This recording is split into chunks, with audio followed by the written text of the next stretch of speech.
Hello, I'm Mal Whyte, and I'll be reading from Ithaca, chapter 17, lines 1 to 182.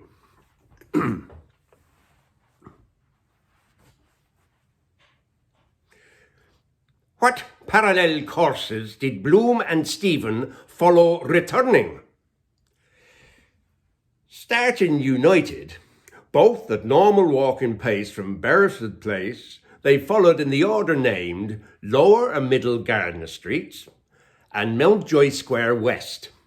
Then, at reduced pace, each bearing left, Gardiner's Place by an inadvertence as far as the farther corner of Temple Street. Then, at reduced pace, with interruption of halt, bearing right, Temple Street, north, as far as Hardwick Place. Approaching disparate at relaxed walking pace, they cross both the circus before George's Church diametrically, the chord in any circle being less than the arc which it subtends. Of what did the duumvirate deliberate during their itinerary? Music, literature, Ireland, Dublin, Paris, friendship, woman, prostitution, diet, the influence of gaslight or the light of arc and glow lamps on the growth of adjoining para-heliotropic trees, exposed corporation emergency dust buckets, the Roman Catholic Church, ecclesiastical celibacy, the Irish nation, Jesuit education, careers, the study of medicine, the past day, the maleficent influence of the pre-Sabbath, Stephen's collapse. Did Bloom discover common factors of similarity between their respective like and unlike reactions to experience? Both were sensitive to artistic impressions, musical in preference to plastic or pictorial. Both preferred a continental to an insular manner of life, a cisatlantic to a transatlantic place of residence. Both indurated by early domestic training and an inherited tenacity of heterodox resistance, professed their disbelief in many orthodox religious, national, social, and ethical doctrines. Both admitted the alternately stimulating and obtunding influence of heterosexual magnetism. Were their views on some points divergent? Stephen dissented openly from Bloom's views on the importance of dietary and civic self-help, while Bloom dissented tacitly from Stephen's views on the eternal affirmation of the spirit of man in literature.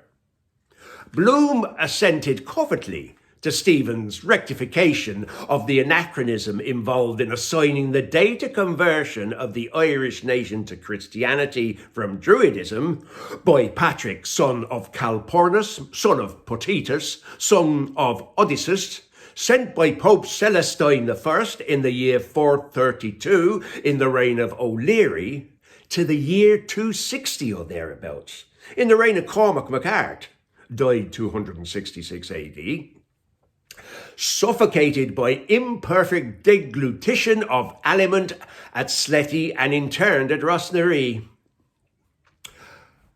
The collapse, which Bloom ascribed to gastric inanition and certain chemical compounds of varying degrees of adulteration and alcoholic strength, accelerated by mental exertion and the velocity of rapid circular motion in a relaxing atmosphere, Stephen attributed to the reapparition of a matutinal cloud, perceived by both from two different points of observation, Sandycove and Dublin, at first no bigger than a woman's hand. Was there one point on which their views were equal and negative? The influence of gaslight or electric light during nocturnal perambulations. The influence of gaslight or electric light on the growth of adjoining para-heliotropic trees. Had Bloom discussed similar subjects during nocturnal perambulations in the past? In 1884, with Owen Goldberg and Cecil Turnbull, at night on public thoroughfares between Longwood Avenue and Leonard's Corner and Sing Street and Bloomfield Avenue. In 1885, with Percy ap John in the evenings, reclined against the wall between Gibraltar Villa and Bloomfield House in Crumlin, barony of Uppercross. In 1886, occasionally with casual acquaintances and prospective purchasers on doorsteps, in front parlours, in third-class railway carriages or suburban lines. In 1888, frequently with Major Brian Tweedy and his daughter Miss Marion Tweedy, together and separately on the lounge in Matthew Dillon's house in Roundtown. Once in 1892 and once in 1893 with Julius Judah Mastiansky, on both occasions in the parlour of his Bloom's house in Lombard Street West. What reflections concerning the irregular sequences of dates 1884, 1885, 1886, 1888, 1892, 1893, 1904 did Bloom make before their arrival at their destination? He reflected that the progressive extension of the field of individual development and experience was regressively accompanied by a restriction of the converse domain of inter-individual relations. As in what ways? From inexistence to existence, he came to many and was as one received. Existent with existence, he was with any as any with any. From existence to non-existence gone, he would be by all as none perceived. What act did Bloom make on their arrival at their destination? At the house steps of the fourth of the equidifferent uneven numbers, number 7 Eccles Street, he inserted his hand mechanically into the back pocket of his trousers to obtain his latchkey. Was it there? It was in the corresponding pocket of the trousers which he had worn on the day but one preceding.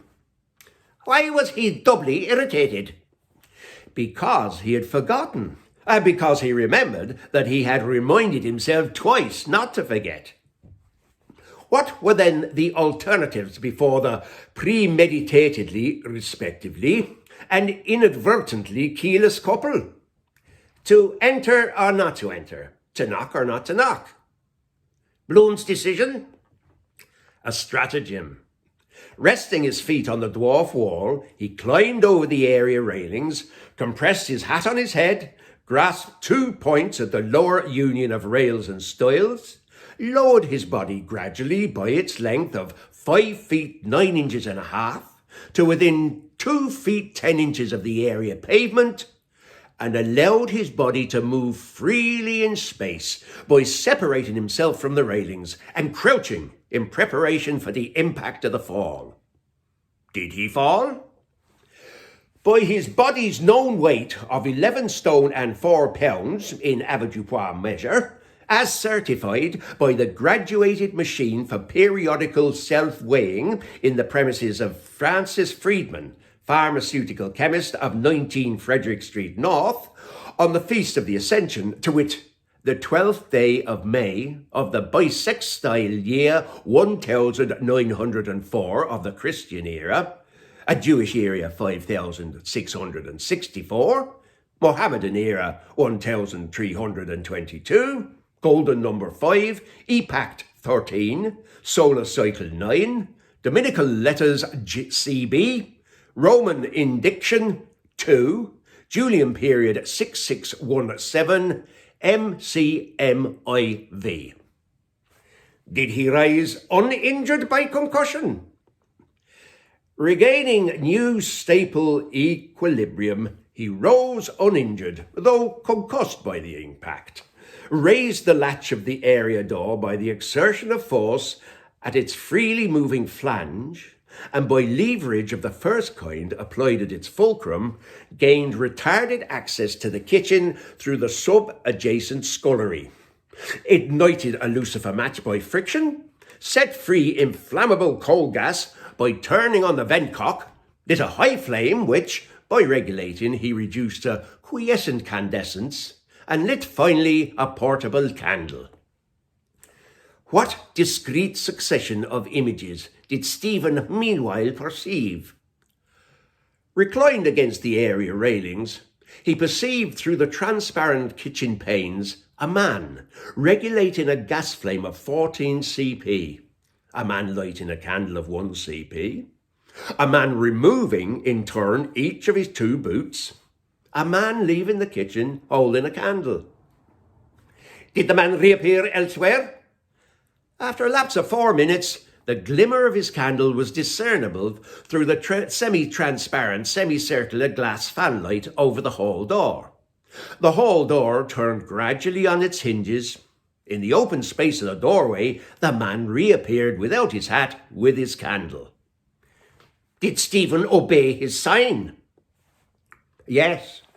Entering softly, he helped to close and chain the door, and followed softly along the hallway the man's back and listed feet, and lighted candle, past the lighted crevice of doorway on the left, and carefully down a turning staircase of more than 5 steps into the kitchen of Bloom's house. What did Bloom do?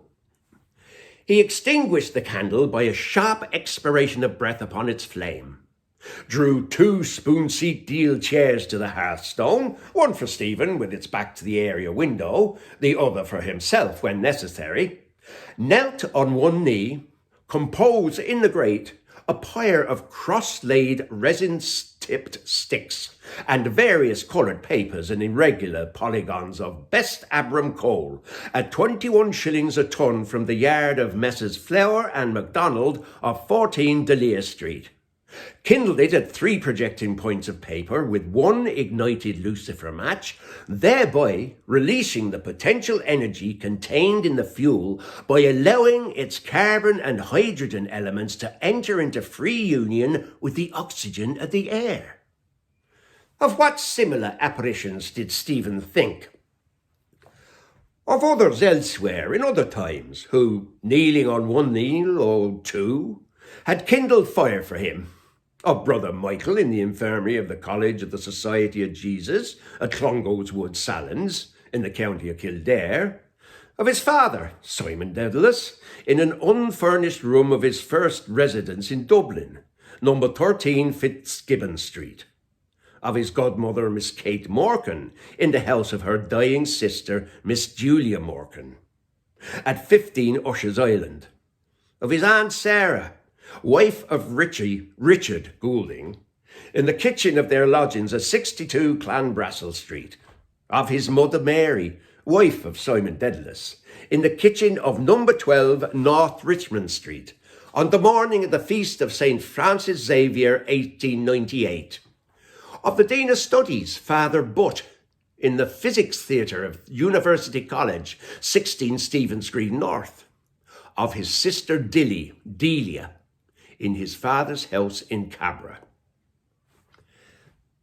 What did Stephen see on raising his gaze to the height of a yard from the fire towards the opposite wall? Under a row of 5 coiled house bells, a curvilinear rope stretched between 2 holdfasts athwart across the recess beside the chimney pier, from which hung 4 small-sized square handkerchiefs, folded unattached consecutively in adjacent rectangles, and 1 pair of ladies' grey hose with lisle suspender tops and feet, in their habitual position clamped by 3 erect wooden pegs, 2 at their outer extremities and the 3rd at their point of junction. What did Bloom do at the range? He removed the saucepan to the left hob, rose and carried the iron kettle to the sink in order to tap the current by turning the faucet to let it flow. Did it flow? Yes. From Roundwood Reservoir in County Wicklow, of a cubic capacity of 2,400 million gallons, percolating through a subterranean aqueduct of filter mains of single and double pipage constructed at an initial planned cost of £5 per linear yard by way of the Dargle, Rathdown, Glen of the Downs and Callowhill to the 26-acre reservoir at Stillorgan, a distance of 22 statute miles, and thence through a system of relieving tanks by a gradient of 250 feet to the city boundary at Eustace Bridge, Upper Leeson Street.